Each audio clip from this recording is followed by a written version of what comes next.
This program, while curated to help you improve your health, contains general advice and should not replace the individual advice of your medical practitioner.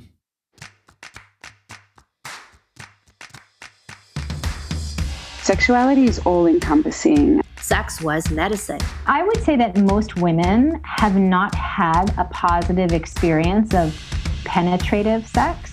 My big barometric question is, does sex leave you feeling rejuvenated, ecstatic, transformed, and like it changed your life? An orgasm is this beautiful, euphoric feeling. I always joke when people ask me, like, what supplement would you take to a deserted island? I would say, my clitoris and some lube. In life, it's normal to have ups and downs.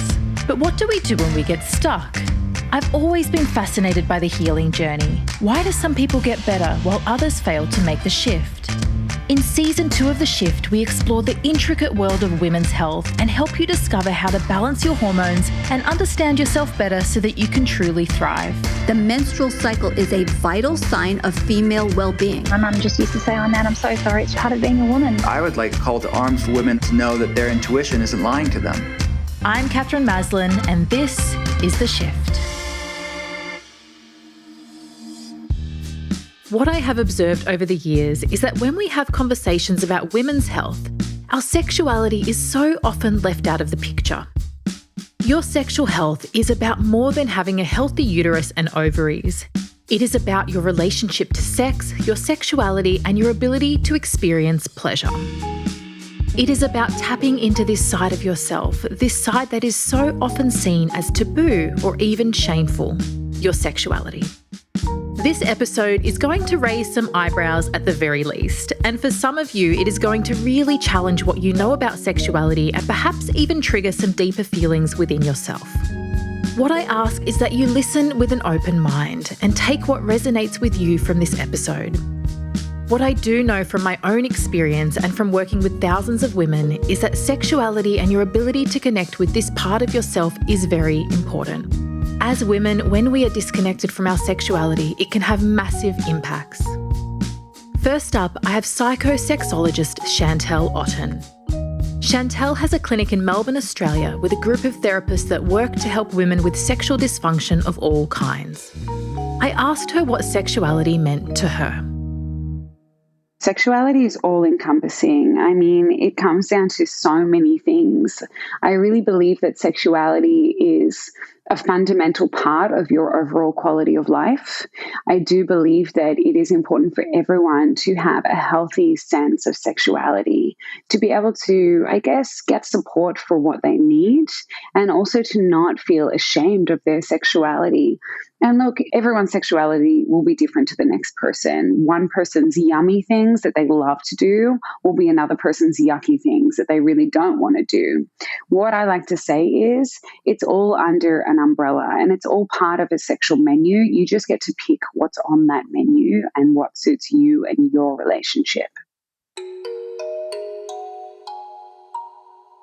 I want everything for women. When we look at it through the lens of the statistic that 67% of women are sexually unsatisfied, that to me is at a crisis level. And again, we accept that as something that we should tolerate, just as we've been conditioned to accept menstrual pain and whatever condition we have, we're stuck with for life. We've been taught to accept substandard experiences. What you need to know is that your sexual desire and your sexual response is affected by this infradian rhythm. And you have different times of the cycle where you are more naturally interested in sex from a physiological center point, and other times where you need to use your other big sex organ, your brain, to help your body become interested in sex. And that's sort of like how we work the desire side of things. And so you'll obviously want to modulate which activities you're doing to, quote unquote, initiate the whole process. And then on the sexual response side, the actual climax, or what's more important, the orgasmic plateau side, the stage of arousal before you reach climax, where you get the maximum amount of benefits from a health point of view and a hormonal point of view, that piece as well, depending on which phase of the cycle you're in, you're either in a dry phase or a self-lubricating phase. If you're in a dry phase, you should not judge yourself. So many women judge themselves thinking, oh, gee, why am I not getting lubricated right away? Something's wrong with me. What's wrong with me? Nothing's wrong with you. What's wrong is that you've been deprived of an education about how your response patterns work. And so therefore you judge and feel critical when they are not the same every day. You see, this is the whole problem. The whole problem is that the standard in our culture is sameness because that's how it works for men. But you are dynamic. You have 4 patterns to contend with. They have their patterns, but they just happen very quickly in the day, in one day period. You have 4 patterns throughout the month.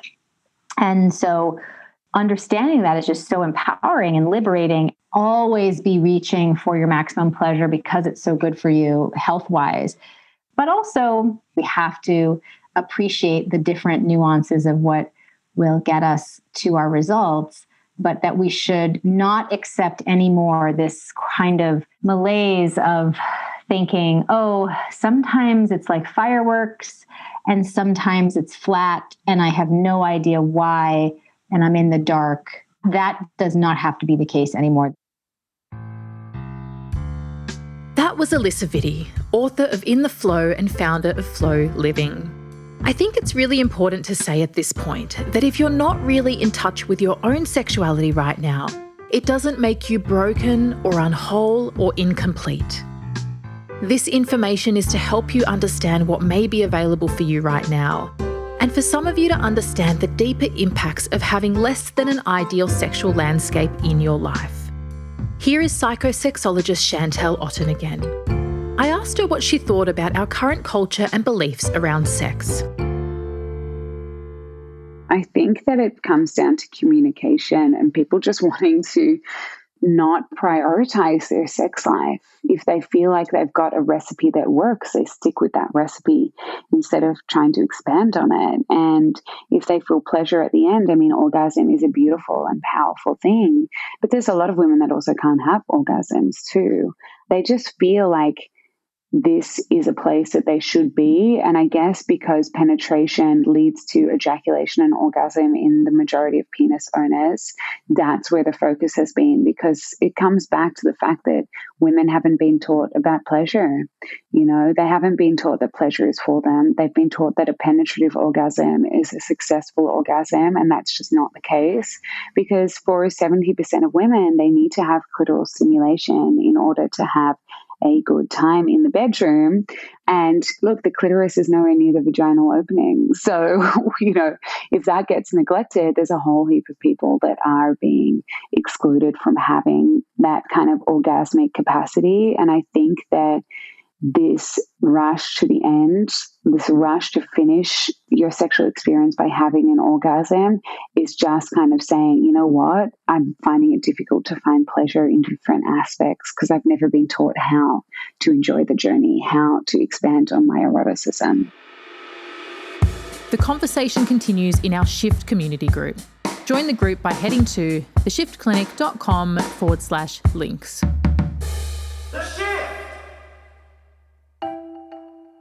Now we're beginning to get into some of the juicy parts of this conversation.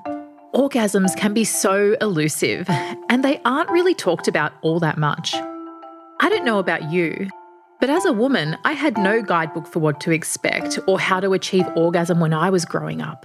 And it seems to be something that some women may finally master when they get older. Kim Anami is an absolute trailblazer when it comes to sex and sexuality. She is a holistic sex and relationship coach who teaches women to reconnect with their sexuality, improve vaginal health, and learn how to experience pleasure. I wanted to ask her, why is sexuality so taboo?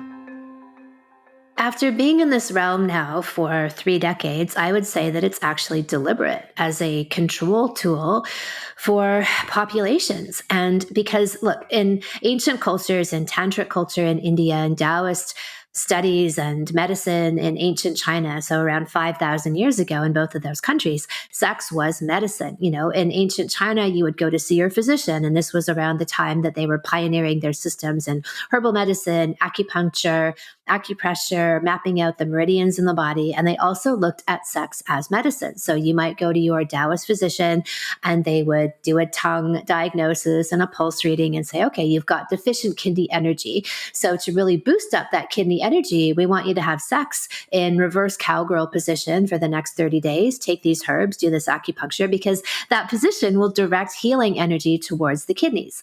So in these cultures, sex didn't have shame or taboo or judgment around it. It was a revitalization tool. It was used for healing and to access and consciously cultivate our creative energy, to really tune into the life force energy of the universe. And so my view is that, look, what's a very, we're living in an era right now where all kinds of things we're seeing come to the surface that have been suppressed. All kinds of information is coming up that's actually being revealed. And I think this is one of those things where there's been a deliberate attempt to censor people and distort the true power of their sexual energy, because I believe this is one of the most creative healing powers that we have.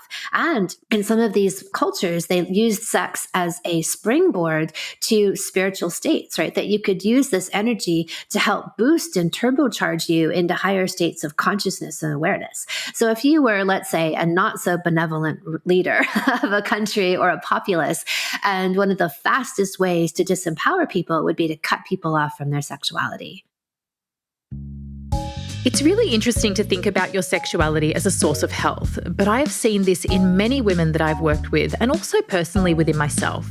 When we are cut off from our sexuality, it can really impact our lives without us even realising it. I wanted to dig deeper with Kim on this concept of using sex as medicine. Well, it's huge. And I often say that when people are not having sex, or the right kind of sex, and I say right with air quotes, as in there's a kind of sex that gives you energy and a kind of sex that takes away energy, right? My big barometric question is, does sex leave you feeling rejuvenated, ecstatic, transformed, and like it changed your life? And if not, then you're doing it wrong. And that's not a judgment so much as to say that sex can be this incredible tool for revitalization and rejuvenation, or it's a drain on your energy system. And most of the ways that people learn about sex in modern day culture via porn and this casual kind of whatever, no big deal type environment, versus really acknowledging the power that it has, this is again a misuse or distortion of its true potential. Sex is the best acupressure treatment that you could have. The yoni and the lingam each have reflexology zones mapped out on them. So the heart, the liver, the kidneys, spleen, all of this, pituitary pineal glands are mapped out on the genitals. And so every time you have sex, you're having this incredible acupressure treatment. And the hormonal flow that you get, like everything from oxytocin to serotonin, dopamine, all of these incredible feel-good bliss hormones, endorphins that come out of pretty much every sexual experience. And the more that you try and aim to elevate them, and I have a terminology I use, junk food sex versus gourmet sex. And so elevated sex or gourmet sex would be the aim, where you're really bringing all parts of yourselves to the table. And so junk food, just like junk food that we eat, is, a quick hit, a bit of a high, and then a plummet, usually followed by feelings of remorse. And then a gourmet meal or gourmet sex is something where you put lots of love and attention and care into. You think about all of the different ingredients in it. And then it's this incredible multi-layered experience that usually lives with you for days. You might find yourself daydreaming about that meal or that sexual encounter because it was so incredible and powerful. And I remember I think early on, I had my first serious partner, and we'd gone away for, I often talk about sex dates and sex weekends, and we'd gone away for, I guess would have been the inaugural pioneering Anami sex weekend, to just gone away for the weekend, holed up in this cabin, and really just having sex all weekend. And I came back into the city and I was working, went back to my job, and this incredible thing happened. Like I just had all of this poise and grace and confidence and flow. And then all of these men just started coming to my desk, right? Like coming to hang out with me and find excuses to talk to me. It's like I was radiating this quality that I didn't even know really about until then, that I knew was born out of all of these wild cataclysmic places that I had gone in myself and with my partner over that weekend, and came back. And now I was wearing and inhabiting that energy. And this is the phenomenon that I talk about, the well woman. And you can have well men as well, but then it really becomes this palpable energy that you radiate out into the world and people can feel, right? And they can similarly feel when you're under and you're grouchy and frustrated, or really, sort of wallflower introspective and not coming out into the world. And so I say that people, when they aren't in touch with their sexual energy and in the powerful gourmet sex way, are really operating at a deficiency.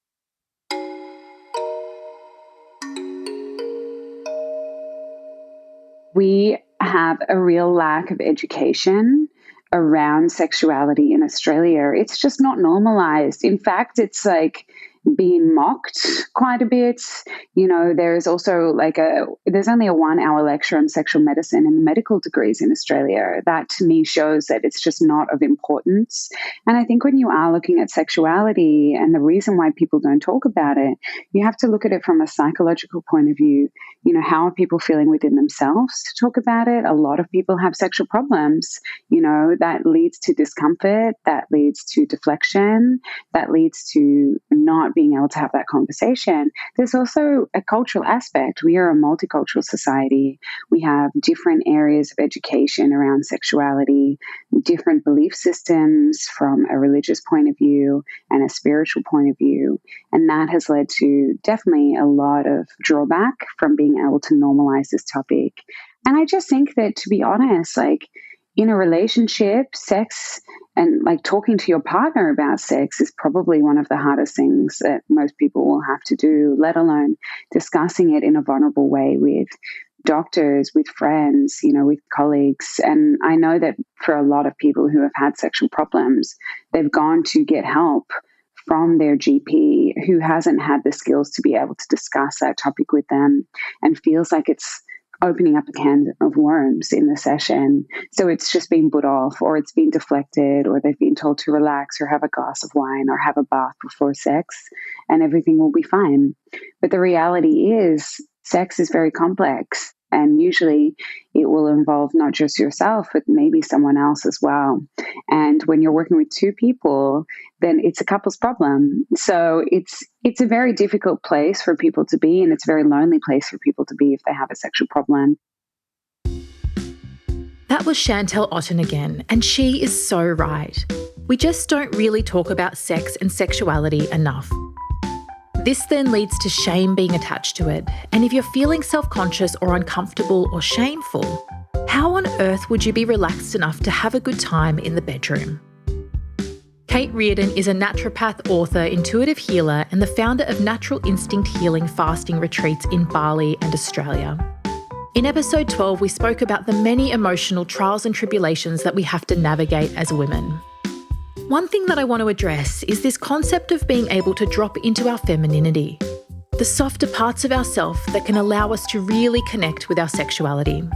Most women are disconnected from this part of themselves in the West, and I wanted to know why.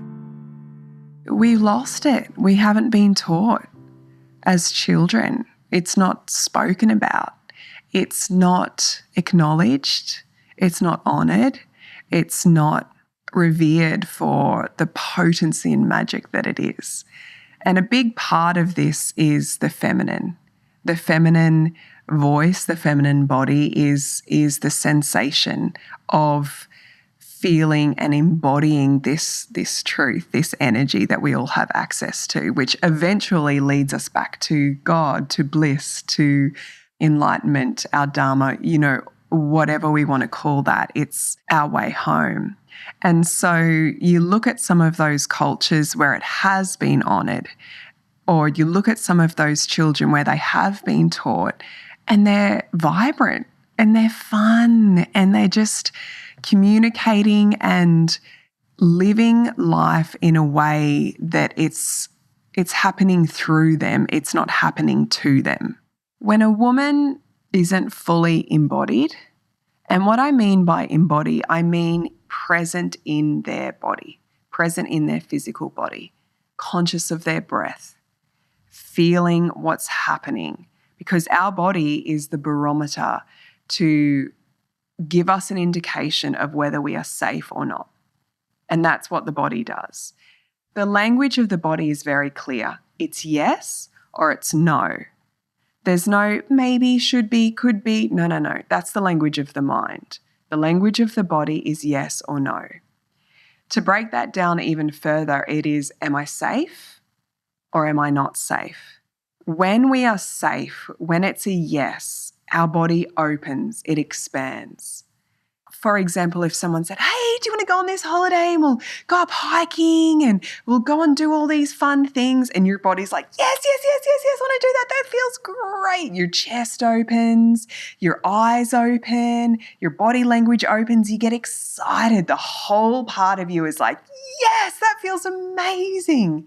That's a full body yes. And it's also, I'm safe, because you can't open if you're not feeling safe. On the other hand, if someone says to you, oh, I really want you to come to this party. Do you want to come with me?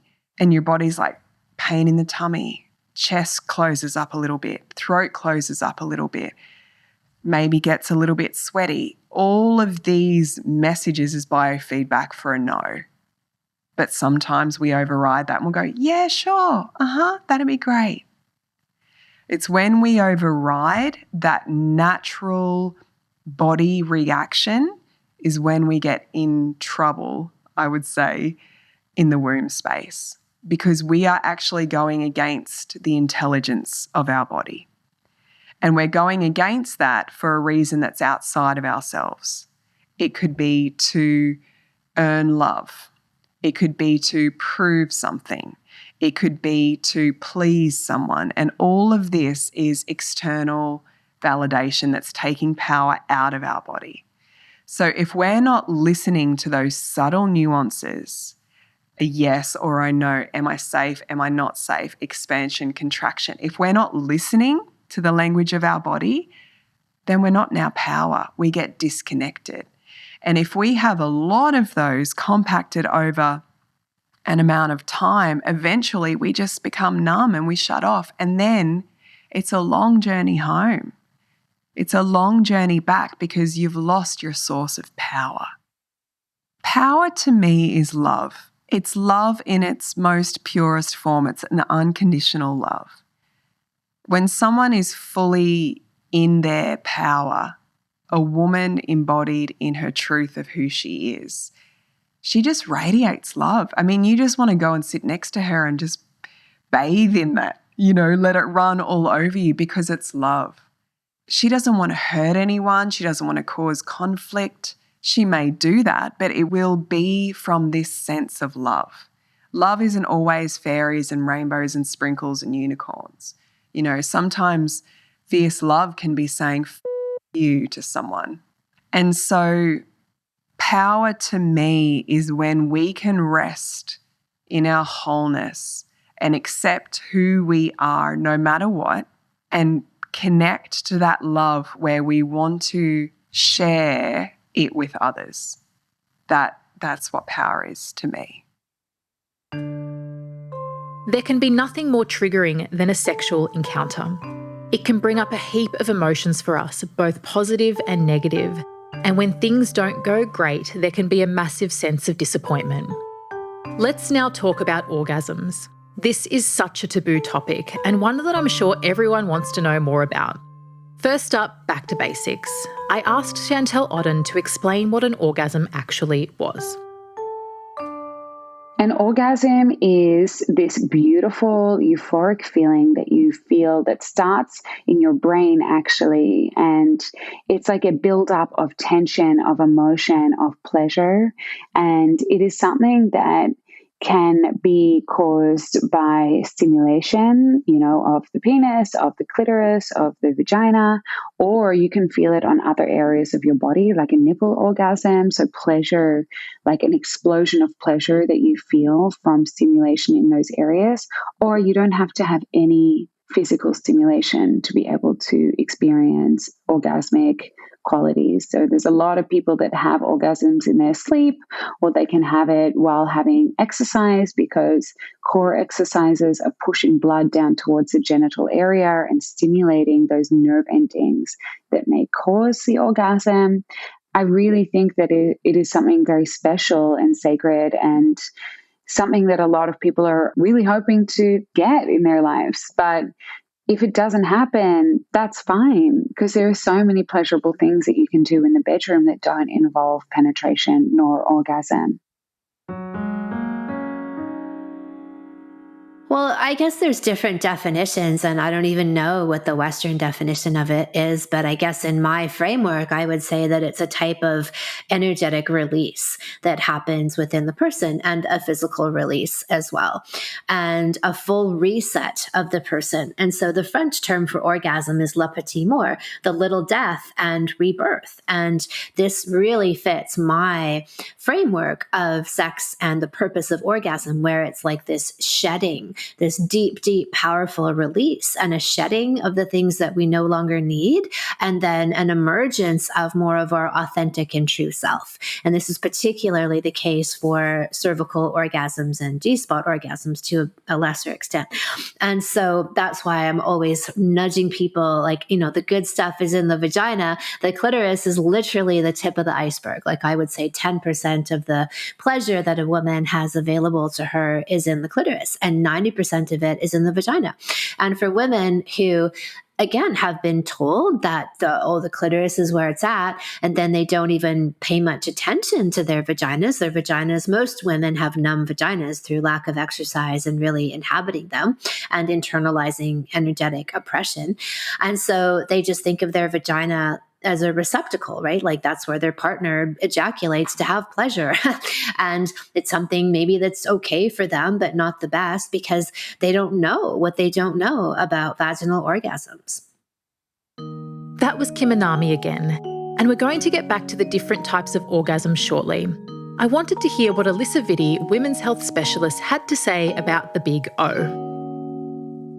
I always joke when people ask me, like, what supplement would you take to a deserted island? I would say my clitoris and some lube, because the benefits of the orgasmic plateau and maximizing the production of your nitric oxide and oxytocin are just so well documented and multivariate, in the sense that you can protect your heart, improve your brain function, improve your immune response, improve collagen production, slow down hormonal aging, regulate ovulation, protect the tissues of the reproductive organs, the vulva, the vaginal canal. There are so many benefits. It pays off long-term and short-term to ensure that you are having the maximum amount of pleasure that your 8,000 nerve endings can generate. When we're trying to make a shift in our lives, all it can take is one small thing to set us in the right direction. Perhaps for someone you know, it could be listening to this podcast. My hope is to get this into as many ears as possible. So if you know somebody that's stuck and needs to make a shift, why not send them this podcast? It could be the one thing that sets them in the right direction. The shift! So what about when it doesn't happen? Statistically, around 10 to 15% of women have never had an orgasm, so over 1 in 10 of our listeners. There's a lot of conflicting information out there, so let's see what our experts have to say. Here's Kim Anami first up. In terms of women not orgasming, there's so much misinformation out there, right? Like, women are often told that there's only one orgasm. There's a clitoral orgasm, and they're there. It's fine if you don't have one. Well, there's not just a clitoral orgasm. There's many different types of orgasms, and I'm a really big proponent of women having deeper vaginal orgasms because they're much more profound and regenerative and life-changing. And once you have them, you don't go back to the clitoris. And you can have nipple-gasms, ass-gasms, ear-gasms, full-body orgasms. Like there's about 9 or 10 different, orgasms that a woman can have. So there's a lot of wrong education that's out there. And then, like I said, there's this very patronizing attitude like, oh, they're there, don't worry about it. Or even a disbelief like, oh, G-spot orgasms don't exist. We proved it in a lab. Well, look, if you put me into a lab and tried to get me to have a G-spot orgasm on demand with a bunch of white coats and clipboards standing around me, I'm very orgasmic, and I doubt that I'd be able to achieve that in that situation, right? So there's this really idiotic lack of understanding around how these things even work, right? Like, would we try to prove love in a lab? Like, prove that you love me in a lab? Like, is it repeatable? So I'm all about women having these deeper orgasmic experiences because it's so important to them as people. Like I said, these are our self-actualizing mechanisms that we have access to, right? In terms of personal growth, like I say, all these great tools are available to us, meditation, and all the things that we can do in terms of diet and exercise and spirituality and health and sex is in that same toolbox. How does the process of getting to orgasm actually work? Alyssa Vitti has some interesting information to share when it comes to being difficult for a woman to reach climax. I would say that most women have not had a positive experience of penetrative sex. And a lot of women have not had the experience of having had enough foreplay to reach full engorgement. Again, we hold the male standard as the only standard. And so men's erections can take place anywhere from 30 to 60 seconds. They reach full engorgement really, really quickly. Women reach full engorgement between 30 and 40 minutes. So if you have not done 30 to 40 minutes of clitoral stimulation and other erogenous zones stimulation to reach full engorgement of your vaginal canal, then you have not given yourself the opportunity to be fully orgasmic or to enjoy penetrative sex if that's what you're doing. From the vantage point of clitoral stimulation, I think we also go about that in ways that are not as optimal. So, for example, we overvalue climax, or if we pace sensation from orgasm to climax from 0 to 10, you want to stay in the pocket of, a 4 and an 8 from the orgasmic plateau stage. Once you cross past the 8, and you're quickly going to want to get to that 10, that's when you're climaxing, and that's when the nerve endings need to have their refractory period and recover before you can have your next experience.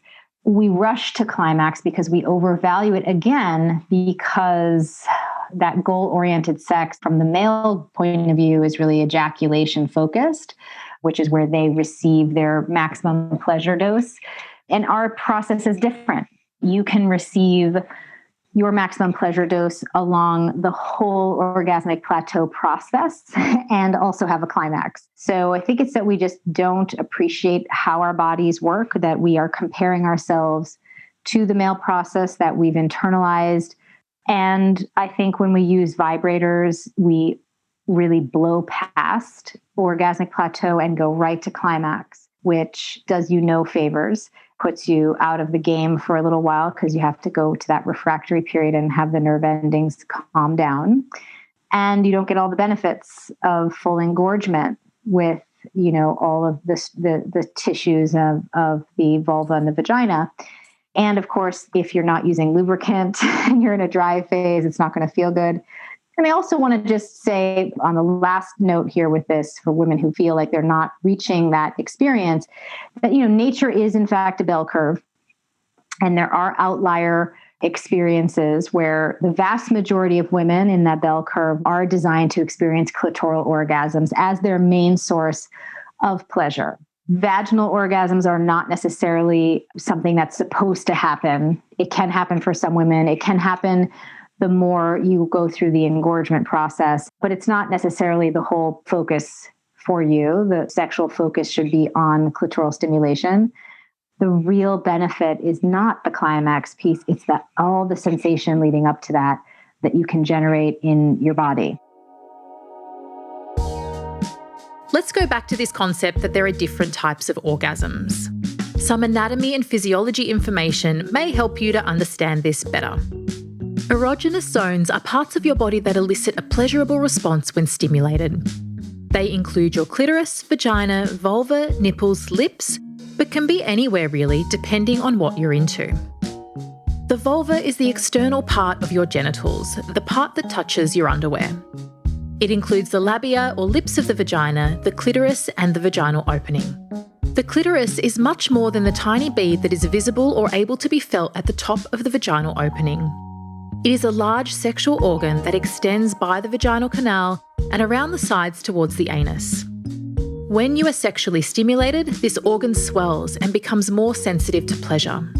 Like a penis, blood flow increases and engorges the clitoris, which is an important part of reaching climax for women. The clitoris has more nerve endings and is therefore more sensitive to touch and more likely to induce pleasure than the other erogenous zones in most women. Reaching the point of orgasm can happen in many different ways and from many different types of stimulation. Every woman is unique, and it can take some time and dedication to understand what works for you. How we orgasm is still very widely misunderstood. But what we do know is that there is a huge psychological aspect of being able to reach climax. This means if you're stressed, have emotions that you haven't processed, or perhaps do not feel safe and held, it will impair your ability to be able to orgasm. Pleasure and climax involves the autonomic nervous system, and you need to be in a relaxed state to be able to access this part of yourself. A good way to understand just how important the psychological aspect to this is that you can think of a past sexual experience, or even one that hasn't happened, and get aroused, even though it is only happening in your mind. Your mind is incredibly powerful, and it is just as important as understanding what positions or techniques work well for you in the bedroom. We know that our unique anatomy allows us to experience different types of orgasms depending on where we are stimulated. It is possible for women to have clitoral orgasms, deep vaginal orgasms, and cervical orgasms. Chantel Odden explains more. You can have an orgasm that is achieved, I guess, by awareness and attention to different body parts, or just in on yourself. You know, if you can take away your expectations, take away the pressure that you're putting on yourself to achieve an orgasm, and build on your communication and I guess your knowledge of your body and yourself, then you're able to expand in the way that you can have orgasms. So we can have clitoral orgasms, which are, if people don't know what the clitoris is, it's this pleasure center at the top of the vaginal opening on the vulva for those who have a vulva. And these orgasms are often felt on the surface on the body. They're felt in the pelvis. It's like a tingly feeling along your skin and in your brain. You can have a vaginal orgasm, which is inside your vagina. These kinds of orgasms can often be felt deeper in the body and can be stimulated by the nerve endings of the clitoris that are surrounding the vagina. So the clitoris is about 7 centimeters long into the body. And for some lucky people, if they have penetration, they're able to get a vaginal orgasm. About 30% of women can achieve these types of orgasms. We can have anal orgasms, so contractions around the anus, stimulation from the nerve endings there. We can have combination orgasms where maybe a combination of vaginal, clitoral, and anal orgasms. We can have different types of orgasms in erogenous zones, so ears, nipples, neck, elbows, knees. And these can be caused by pleasurable reactions when these areas are kissed and played with. And for very sensitive people, continuous play can lead to an orgasmic experience. Wow, there is so much to this episode that we've had to split it into 2 parts. In part 2, we'll be looking at conscious monogamy, how much sex is enough, the impacts of sexual trauma on your sexuality, and so much more. Make sure that you keep tuning in. Coming up on The Shift. Unfortunately, there is such a rush when it comes to sex. A lot of people don't enjoy the journey because they're so focused on the destination. We grow up with this idea that women are either sluts or they're virgins, and there's really not this happy middle ground of being a voraciously healthy sexual woman. Then you have to make a decision as a team that you will both work on it. Well, I recommend that people have at least a 3-hour sex date once a week. You are your best sexual partner. You have to nourish yourself.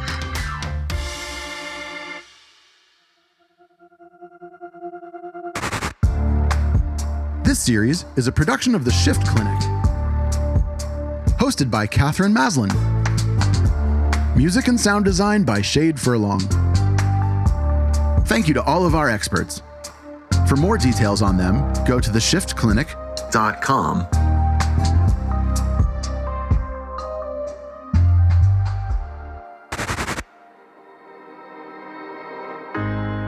We can be.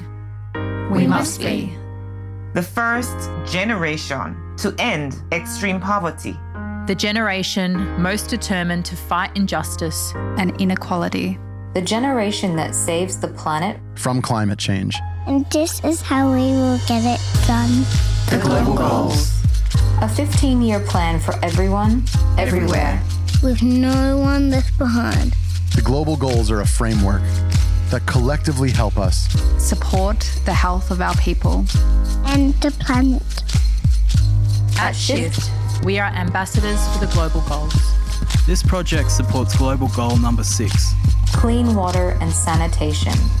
Every time you listen to an episode of The Shift, we provide a day's access to clean water for a human in need in Malawi, Africa. Water is the foundation to health, and we believe every human should have access to clean, healthy water. So please share this podcast wide and keep tuning in so we can impact those who need it the most.